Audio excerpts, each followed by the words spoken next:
प्रिय दर्शक बंधु आपण माने जानिथिबे प्रभु जगन्नाथ को देवस्नान पूर्णिमा पर ज्वर आसी थाए आउ तांकर सेवा मध्य करा जाए। प्रभु 15 दिन जाए ज्वरे पड़ती तांकु औषध दि जाए हालुका खाद्य मध्य दि जाए एहा द्वारा तांकर पूजा मध्य बंद करा जाए। तेबे प्रभु भल हो जाती तांकर विश्व प्रसिद्ध रथयात्रा पालन करिथांती। एहा काहेकि होइथाय तेबे आसंतु जानिबा एहा पछरे थिबा एक सुंदर कहानी जहा भक्त और भगवान भाव को दर्शाई थाए। भगवान कहिचंती जदि मोर भक्तर देह खराब होई परिबो तेबे मोर काहेकि नुह। एही कथा जगन्नाथ और तांकर जड़े बड़ भक्त माधव दासंकर सी सर्वदा भगवान जगन्नाथଙ୍କ भक्ति और संगीत शुणा मग्न रोते सबुबले जगन्नाथ को दर्शन करुले। संसार प्रति तांकर कौनसी मोहमाया नथिला। दिने माधव दास को बहु जोरे ज्वर है द्वारा ना से बसी पारुथिले ना उठी पारुथिले। से एकुटिया रोथिबारु सबु कार्य तांको ही करिबाको पड़ुतला।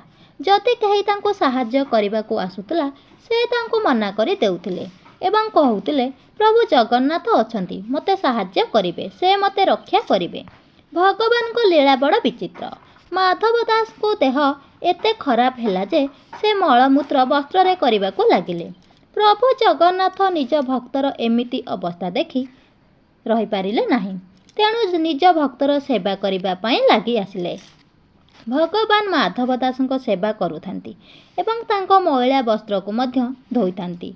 भगवान निज भक्त को बहु प्रेम पूर्वक सेवा करुथांती। किछि दिन गला परे माधव दास भल होई गले। जेतेबेले तांकर देह सुस्थ हबाको लागिला से देखिले तो तांको सेवा भगवान निजे करुचंती। एहा देखि माधव दास भगवान को कहिले हे प्रभु आपण मोर सेवा करुचंती एते कष्ट काहेकि कले। आपण तो सेवा सारा संसार करे आपण जगतर मालिक अटंती आपण मोर सेवा करुचंती एहाठू भल होइथांता आपण मोर रोग भल करि देइथांते।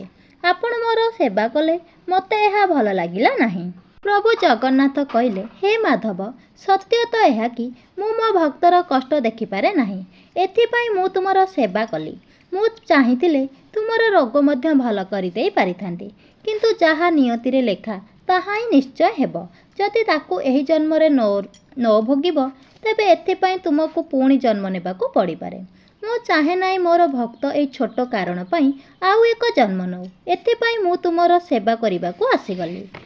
लोक माने कहितांती भगवान दुख देउचंती भगवान दुख दियंतु ताहा तो आसीब। दुख सहिबार शक्ति मध्य भगवान देइथांती एथिपाई आपण भक्ति और विश्वास थिबा दरकार।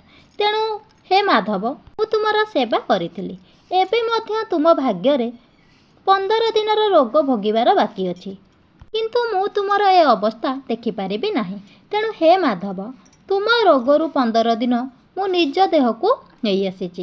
एबे ठारू प्रभु जगन्नाथ को माधव दासंक ठारू 15 दिनर रोग नहीं जाइथिले। कुहा जाय सेबे ठारू प्रभु जगन्नाथंकर 15 दिन जाय देह खराब हुए। ज्येष्ठ मास स्नान पूर्णिमा परे जगन्नाथ स्नान करिबा परे 15 दिन जाय ज्वर रे पड़ती आउ तांकर सेवा करा जाए। यह वर्ष वर्षर चली आसुची 15 दिन जाए तांकर पूजा मध्य बंद करा जाए एवं यहा परे प्रभु जगन्नाथंकर विश्व प्रसिद्ध रथयात्रा पालन करा जाए। तेबे दर्शक बंधु भिडियोटी आपनको जदि भल लागि थाए तेबे कमेंट रे जय जगन्नाथ निहाती लिखिबे।